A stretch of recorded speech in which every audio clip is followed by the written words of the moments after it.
Oi, hoje eu vou conversar um pouquinho sobre Em primeiro lugar, assim, gente, o que eu quero colocar é que estes vídeos, né, os vídeos do meu canal em especial,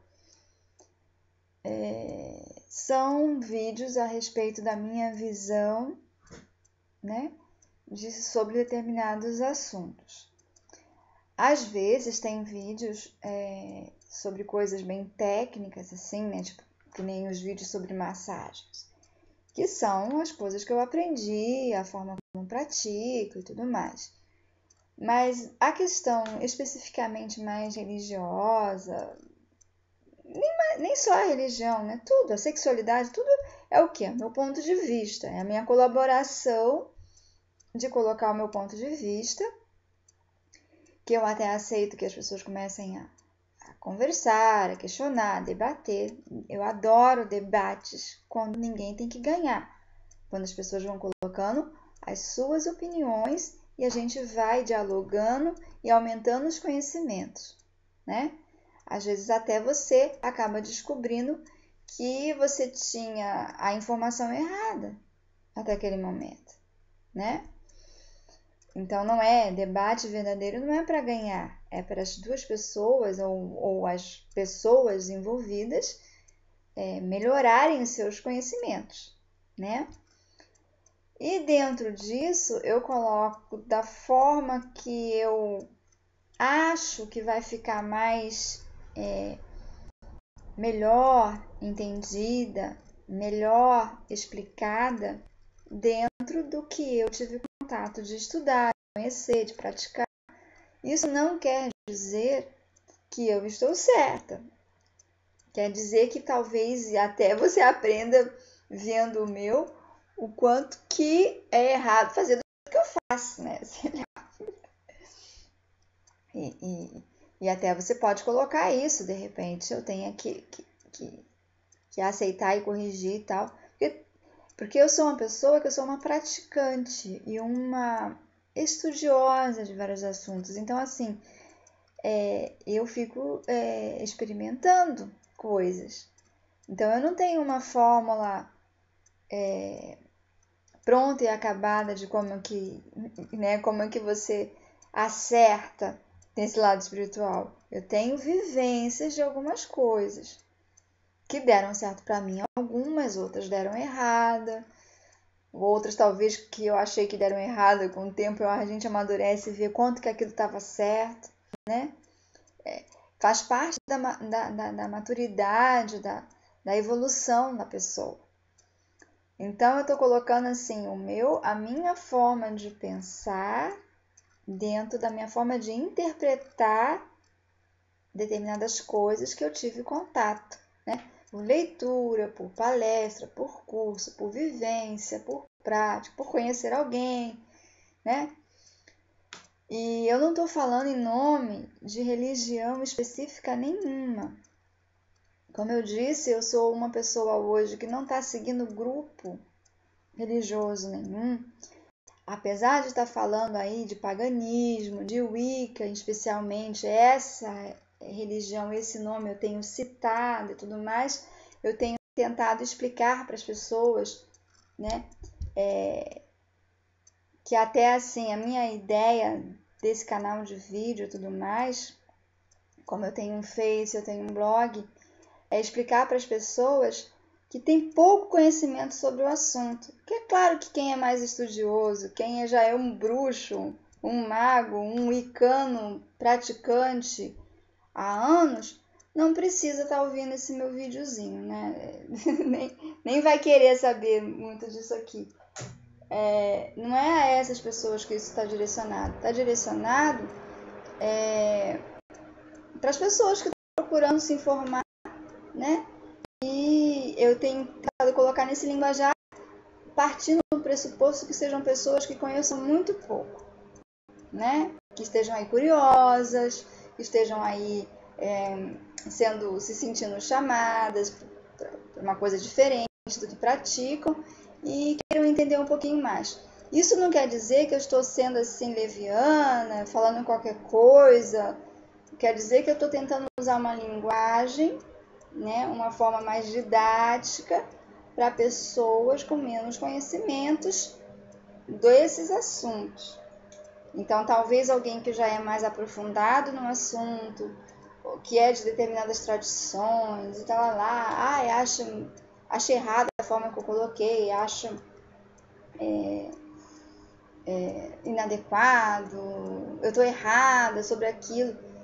Como eu disse também, dentro do paganismo e dentro da própria Wicca, que é uma religião, tem várias tradições, o que seria correspondente assim a gente dizer várias seitas, que cada um interpreta como quer e faz o seu segmento e faz as coisas.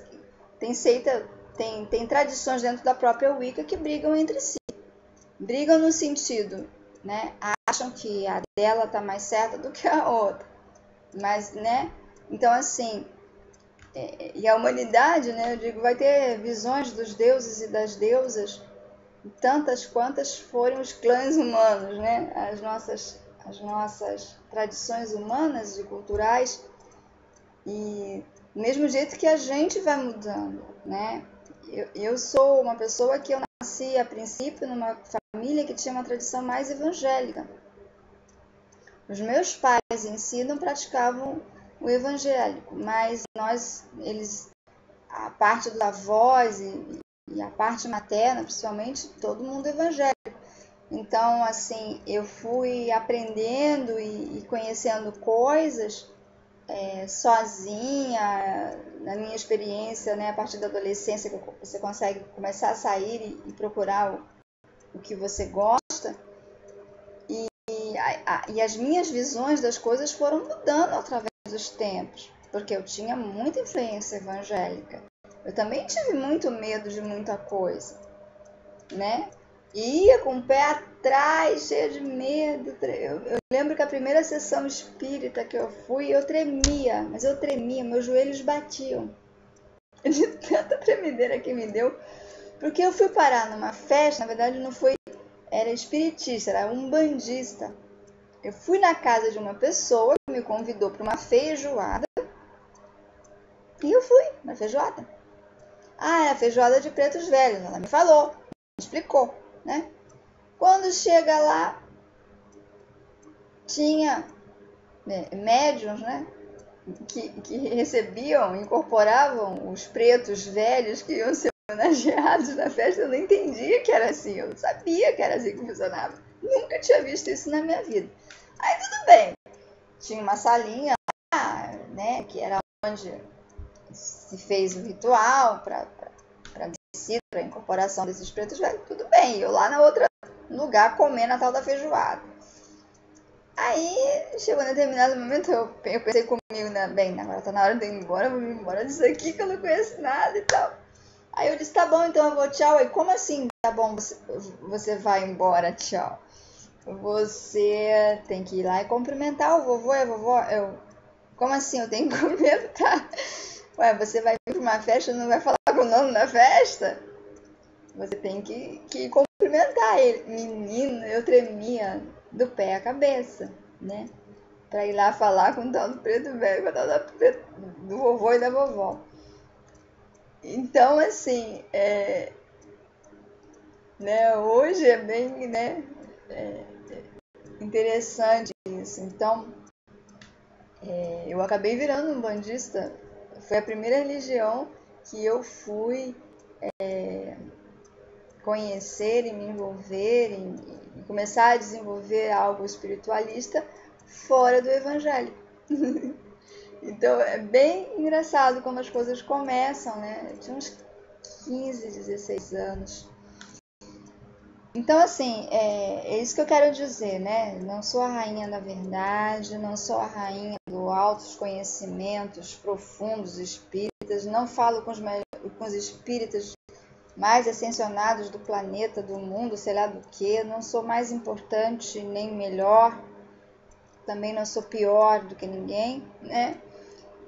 Apenas estou tentando colaborar com esse universo da descoberta espiritual de cada um, né? Colocando sobre as coisas que eu conheço. E conforme eu continuo conhecendo e conversando e aprendendo, pretendo continuar fazendo os vídeos.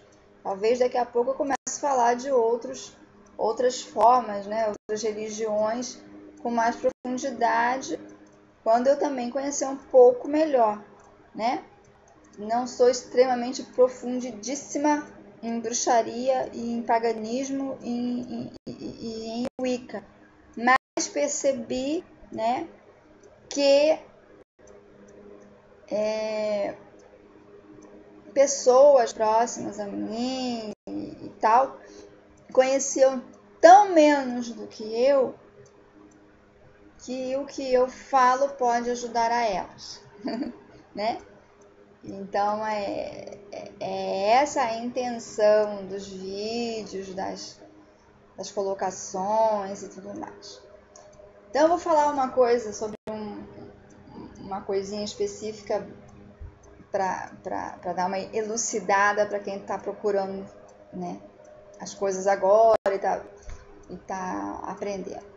Existe uma coisa que se chama o livro das sombras, também chamado por alguns como livro negro. O livro das sombras é uma espécie de diário dos bruxos, dos magos, dos feiticeiros.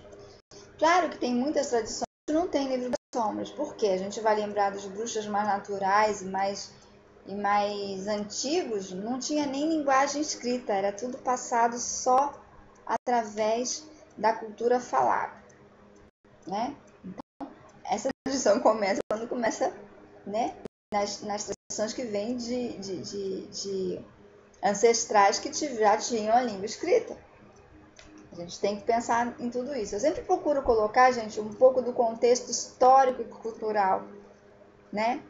Porque a gente tem coisas que tem explicação bem menos mágica e dogmática, e sim cultural, né? No meu ponto de vista, eu sempre procuro olhar por esse lado. Então, assim, é essa espécie de diário em que você vai relatando, né, as suas descobertas, as suas práticas. Tem pessoas que têm vários livros das sombras. Um que relata a sua história pessoal, de contato com essas coisas, e outros que vai ser assim, tipo um livro de receita. Um livro de receita das coisas mágicas. Tipo, vou fazer um feitiço para melhorar a vida financeira. Aí eu escrevo lá tudo que eu usei, que lua que eu fiz, que roupa que eu vesti, que deuses que chamei, e blá blá blá, blá, blá.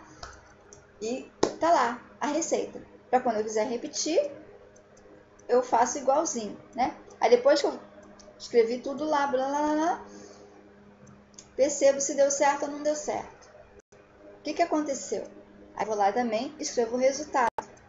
Fiz tal dia, lá em tal dia aconteceu isso, tal lá, aquilo, né? Para poder dizer que ir percebendo, conforme vai lendo o livro, se deu certo ou não deu certo, quais são as consequências daquele feitiço, quais são, por exemplo, os sintomas físicos, né?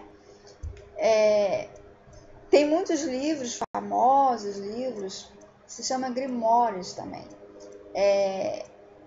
Às vezes eu não pronuncio corretamente, tá, gente? Principalmente porque muito do meu aprendizado é com livros. Então eu não ouço pessoas falando determinadas palavras porque eu não sou de grupos. Então me perdoem isso também. Vou procurar a pronúncia certa em outro lugar. Fora que são palavras, né, de origem, às vezes, a maioria das palavras é de outros idiomas que eu não domino, né? E aí o que acontece? Tem certos livros famosos e mágicos, né? Famosos, magos, também são chamados de mágicos. Magos, feiticeiros e lá, que tem que as pessoas ao longo dos estudos, outros magos depois vêm falar que sempre assim, que a pessoa nunca coloca a receita completa, põe só um pedacinho, tem um pedacinho que só ela sabe. Quanto mais poderoso ficou esse mago, quanto mais importante foi esse mago, quanto mais clientes ele teve, mas ele começa a colocar pedacinhos faltando. Para quê? Para que se o seu livro das sombras, porque na verdade, às vezes numa vida a pessoa fazia vários, né? O caderno vai acabando, o livro vai acabando, né? Para que se alguém roubar esse livro, não consiga repetir todos os feitiços. Tanto roubar para concorrer com ele como mago, como para usar o conhecimento dele para o mal, por exemplo, quando era uma pessoa que trabalhava com bem, ou contra ele mesmo, né? Para poder derrubar ele. Então, assim, tem muita história de feitiços que estão faltando um pedacinho. Aí tem milhares de... eu consegui descobrir qual é o pedaço que faltava do fulano, acharam o resto do livro, ou o fulano conseguiu... Às vezes não está faltando um pedacinho, está escrito em determinados códigos, em determinadas línguas não usuais naquele local, né? Então só quem conhece aquela língua é que vai entender, né?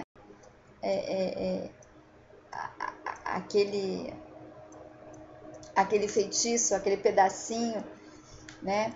Então tem muita coisa assim. Então, e por que é o livro negro, né?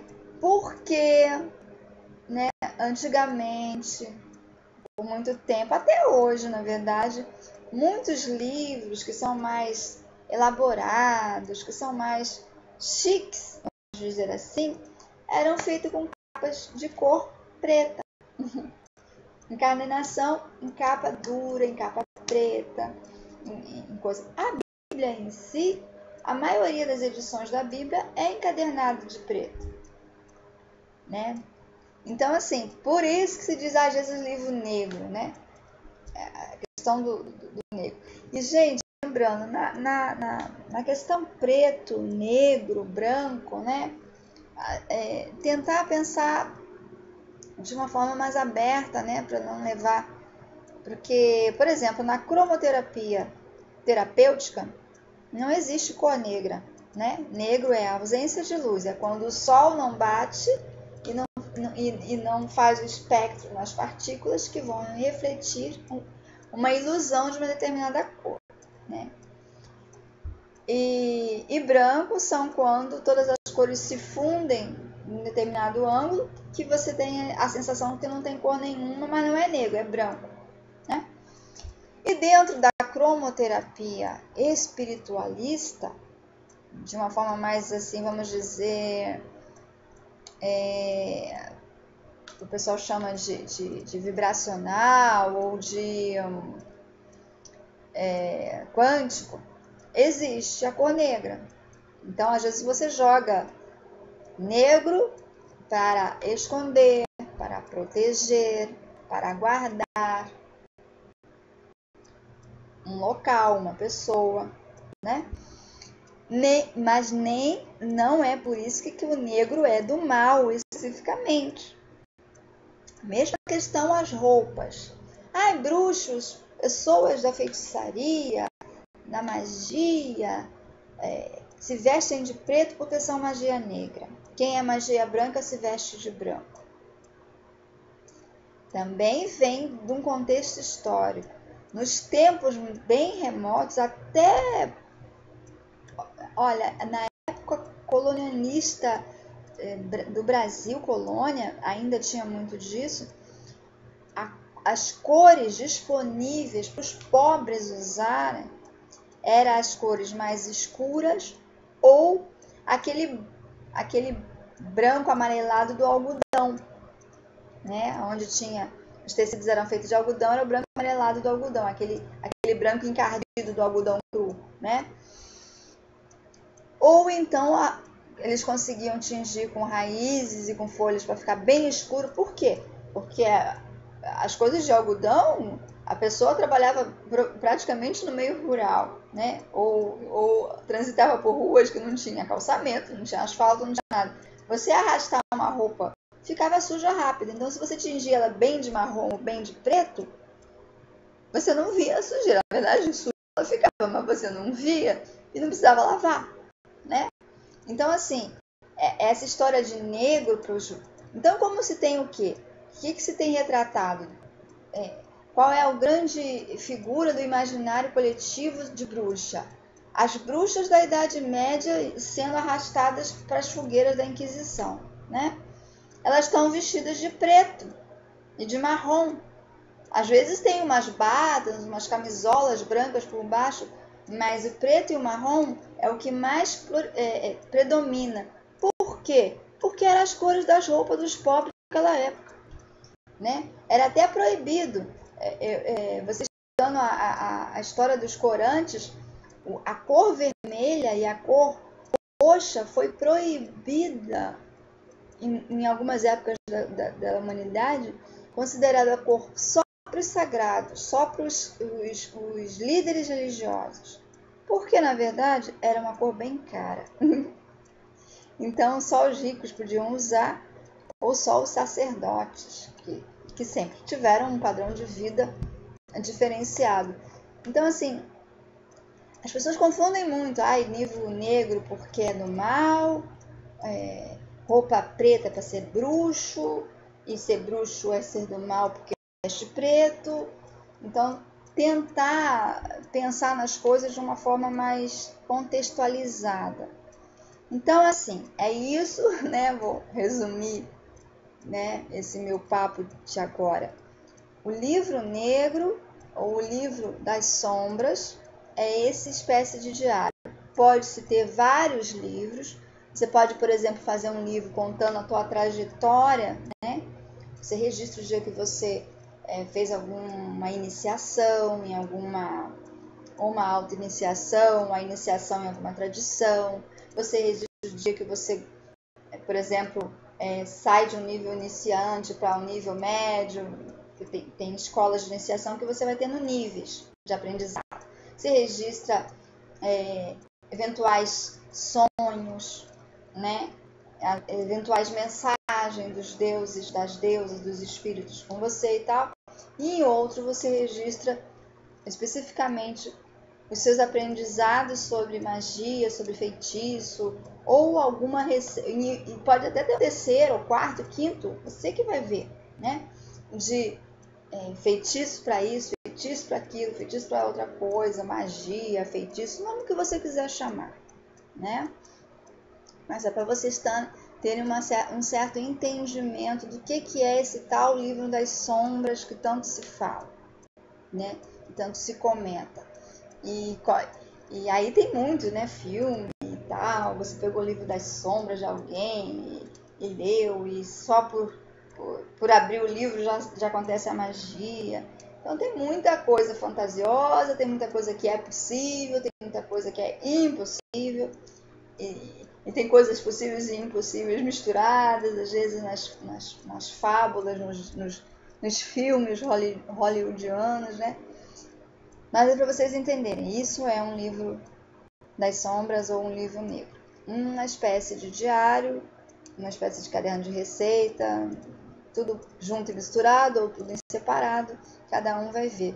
E tem gente hoje que não necessariamente em capa de cor negra ou né, do preto ou de marrom, coloca florzinha, anjinho, fadinha, duendinho, cada um coloca lá, faz o seu livro de uma forma mais eclética, assim, né, mais moderna, vamos dizer assim. Então, isso seria um livro das sombras. Tá bom? Obrigada por ter acompanhado até aqui. Espero que tenha ajudado em alguma coisa. E muito obrigada por ter acompanhado até aqui. Namastê.